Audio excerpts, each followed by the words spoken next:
Hospital के बाहर खड़ी ये बूढ़ी औरत एक बच्चा चोर थी जो बड़े ही शातिर तरीके से सामान बेचने के बहाने हॉस्पिटल के अंदर घुसती और हर एक वार्ड में घूम घूम कर अकेले पड़े बच्चे को देखा करती और जब कोई बच्चा उसे पसंद आ जाता तब वो उसके आसपास घूमने लगती थी। अब काफी देर तक इंतजार करने के बाद जब उस बच्चे की माँ उसे बिस्तर पर छोड़कर कहीं चली जाती है तब वो बूढ़ी औरत चुपके से उस बच्चे के पास आकर उसे खिड़की के रास्ते निकाल लेती है और फिर उसे झोले में रखकर बगल में ले जाके एक दवाई पिला देती है ताकि वो रोए नहीं। तब जैसे ही बच्चा शांत हुआ वो उसे झोले में रखकर हॉस्पिटल के बाहर चली गई। बूढ़ी औरत एक घनी आबादी वाली बस्ती में रहती थी जहां लाने के बाद उसने बच्चे को दूध पिलाने के लिए एक औरत को बुलाया और दूध पिलाने के बाद वो पैसे लेकर वहां से चली गई। अगले दिन फिर से वो बूढ़ी औरत किसी और हॉस्पिटल में गई जहां पर एक औरत एक बच्चे को जन्म देती है। बच्चे की तबीयत ठीक नहीं थी इसीलिए उसे आईसीयू वार्ड में रख दिया गया। लेकिन कुछ देर बाद वो बूढ़ी औरत वहाँ से लौट रही थी। आधे घंटे बाद औरत को बच्चे को दूध पिलाने के लिए उठाया गया लेकिन जैसे ही वो बच्चे को देखती है तब वो कहती है कि ये मेरा बच्चा नहीं है। जो सुनते ही परिवार के लोग चौंक गए लेकिन वो चिल्ला चिल्लाकर कहती रही कि ये मेरा बच्चा नहीं है। कुछ देर बाद हॉस्पिटल की मालकिन उसे समझाने के लिए आती है लेकिन फिर भी औरत नहीं मानती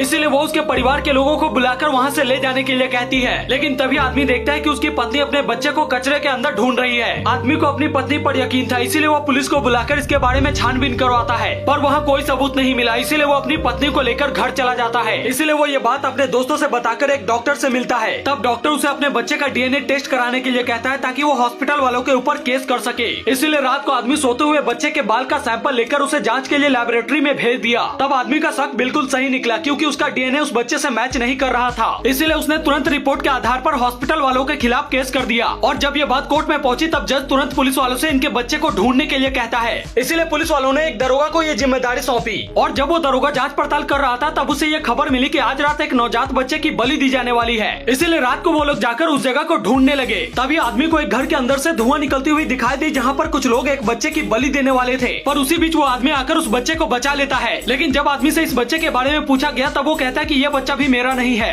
अगले दिन वो हॉस्पिटल के बाहर बैठा था कि तभी वो बूढ़ी औरत उसके करीब आकर बैठ गई जिसके झोले के अंदर अभी भी एक छोटा बच्चा था। लेकिन जब औरत जाने लगी तब उसे कमजोर समझकर उसके हाथों में वो झोला उठाकर पकड़ा दिया पर तभी ख्याल आया कि वो झोला इतना भारी क्यों था। इसीलिए जब वो बूढ़ी औरत को दूर से देखता है तब झोले के अंदर से वो बच्चा अपना हाथ बाहर निकालता है। इस नदी के किनारे ये बच्चा खेल रहा था कि तभी झाड़ियों के पीछे से उसे कुछ आवाजें सुनाई देती है और जब उसने अंदर जाकर देखा तब वहाँ पर बहुत सारे छोटे छोटे चिड़ियों की लाश पड़ी थी जिन्हें एक आदमी ने बड़े ही बेरहमी से गला रेतकर मार दिया था। बच्चे ने उस आदमी को पीछे से जाते हुए देखा होता है। कुछ देर बाद ये बात पुलिस तक पहुँची और वो जाँच पड़ताल के लिए उस गाँव में पहुँचे और जब उन्होंने चिड़ियों की हालत देखी तब वो भी सन्न रह गए। बच्चे ने पुलिस वालों से कहा कि वो आदमी इस गाँव का नहीं था क्योंकि अगर वो इस गाँव का होता तब मैं उसे पहचान लेता। तब पुलिस वाले गाँव में जादू टोना करने वाले लोगों के बारे में पूछते हैं लेकिन इस गाँव में ऐसा कोई नहीं था जो काला जादू करता। शाम को जब पुलिस वाला घर आकर खाना खाने बैठता है